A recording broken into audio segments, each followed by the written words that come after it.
Une seconde, tu es dans une Ferrari roulant à 240 km/h. Puis, ce sont les footballeurs qui ont failli mourir. Et pour Cristiano Ronaldo, seulement 3 jours après avoir acheté la voiture de ses rêves, un accident a changé sa vie à jamais. Le 8 janvier 2009, c'était une matinée inhabituelle pour Ronaldo, car son entraîneur avait convoqué un entraînement matinal après que Manchester ait subi une défaite déchirante. Donc les coéquipiers de Ronaldo comptaient sur lui pour être présent, mais il était introuvable. Voyez-vous, mais Ronaldo avait trop dormi, et finalement il s'est réveillé et a vu toutes les notifications, alors il a sauté du lit immédiatement. Nous savons tous que Ronaldo prend son jeu très au sérieux, donc ne pas se présenter à un entraînement, c'était inacceptable. Mais je veux dire, il n'avait que 20 minutes pour traverser toute la ville, mais il n'allait pas décevoir. Et il y avait une voiture dans son garage qui pouvait faire le travail. Mais il ne savait pas que, dans cette voiture, il allait commettre la plus grande erreur de sa vie.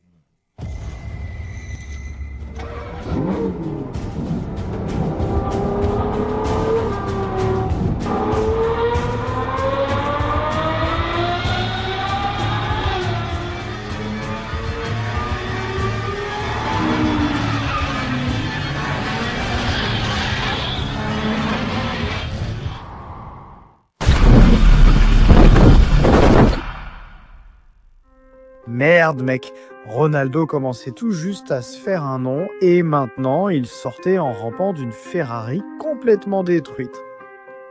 Donc, le fait que Ronaldo ait pu s'en sortir sans la moindre égratignure, c'était un miracle. Mais à partir de ce moment-là, il a fait de sa mission de vie de tout consacrer au sport et de devenir le plus grand joueur de football à avoir jamais foulé un terrain.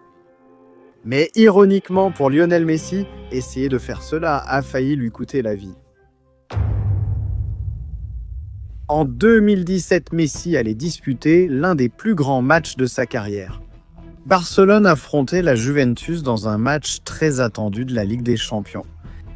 Et la Juventus avait déjà remporté le match à 3-0. Donc Lionel Messi savait que s'il n'entrait pas sur le terrain et ne réalisait pas le match de sa carrière, il rentrerait chez lui. Donc dès que Lionel Messi est entré sur le terrain, il était prêt à tout, ou du moins c'est ce qu'il pensait. Tout au long de la première mi-temps, les deux équipes ont tout donné, je veux dire que leur héritage était en jeu, et que le vainqueur se qualifierait pour les demi-finales.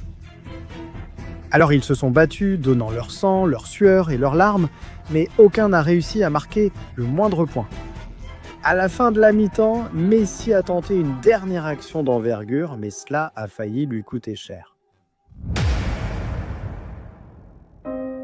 Vous voyez, Messi a failli perdre bien plus que le match sur le terrain.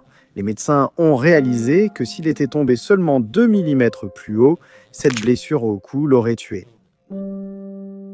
Donc, malgré la défaite de Barcelone lors de ce match, Messi a eu beaucoup de chance. La plupart des catastrophes se produisent hors du terrain. Comme pour Matheus Silva, cet homme a failli perdre la vie en vacances. En 2017, c'était presque le 4 juillet, Silva et son équipe étaient survoltés. Ils voulaient vraiment faire la fête. Ils ont décidé d'aller en voiture au lac Tao pour profiter de la plage. Comme c'était le 4 juillet, ils savaient que la plage serait bondée. Ils avaient un match plus tard dans la journée, alors ils avaient prévu d'arriver très tôt, vers 6 h du matin environ. Mais ils ne savaient même pas que les choses allaient devenir folles. Ouais.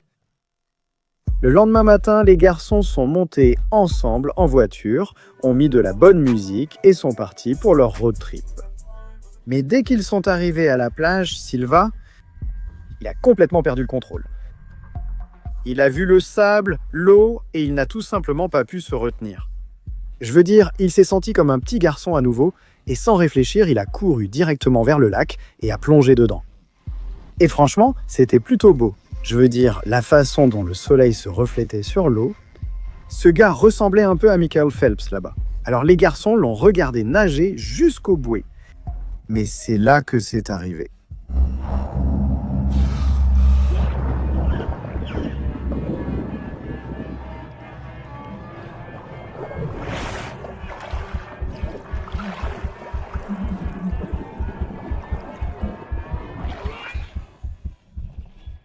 Sorti de nulle part, Silva a commencé à crier à l'aide et les garçons, je veux dire, ils pensaient qu'il plaisantait jusqu'à ce qu'il disparaisse sous l'eau. Puis leurs cœurs se sont serrés, ils ont couru vers le lac, ils ont sauté pour le sauver, mais quand ils sont arrivés près de Silva, il était déjà trop tard. Il ne respirait plus et n'avait plus de pouls, alors ils ont dû nager jusqu'à la rive et réagir rapidement. Heureusement, un maître nageur est arrivé en courant à la rescousse et il a essayé de faire un massage cardiaque, mais cela ne fonctionnait pas. Il n'avait donc pas le choix. 911, quelle est votre urgence ?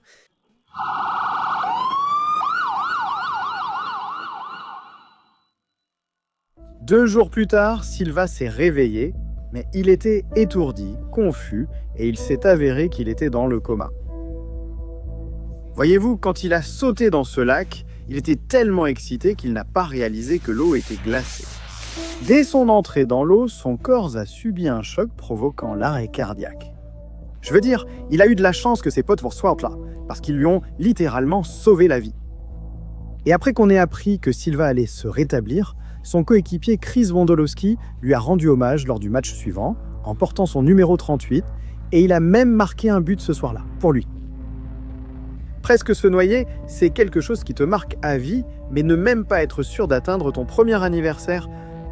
Pour Neymar, c'était sa réalité, et ce qui s'est passé en 1992 l'a marqué à vie, littéralement. À l'époque, Neymar n'avait que 4 mois, et lui, son père et sa mère conduisaient en terrain pour rendre visite à des proches. Mais c'est là que les choses ont tourné au drame.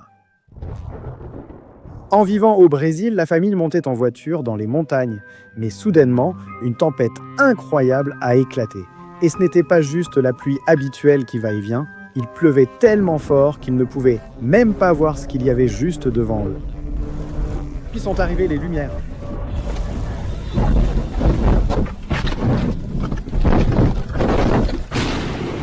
La famille a eu un accident, et tout le monde, je dis bien tout le monde, a été blessé. Et même s'il y avait une tempête, le père de Neymar se souvient de tout comme si c'était hier. Il a dit « Une voiture est si venue vers moi. J'ai essayé de dévier, mais elle nous a percutés de plein fouet du côté de ma portière. Ma jambe gauche est tombée sur l'autre, me déboîtant la hanche et j'étais désespéré.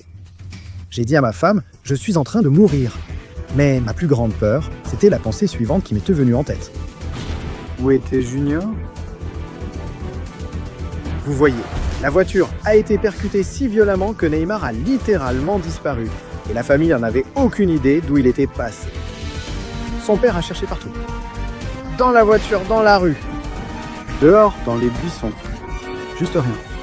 Ils n'ont pas pu le trouver, ils ne savaient pas quoi faire jusqu'à ce qu'ils entendent des pleurs. C'était Neymar et il était piégé. Son père a regardé sous le siège du conducteur et il était là, couvert de sang. La tête de Neymar a été coupée par un morceau de verre, alors la famille n'a pas eu le choix. Ils l'ont immédiatement emmené à l'hôpital. Il s'est retrouvé face à face avec la mort, et il n'était même pas assez âgé pour comprendre les mots, ou même savoir ce qui se passait.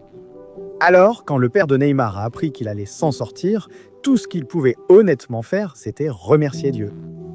Et à partir de ce moment-là, il a su que Neymar était béni.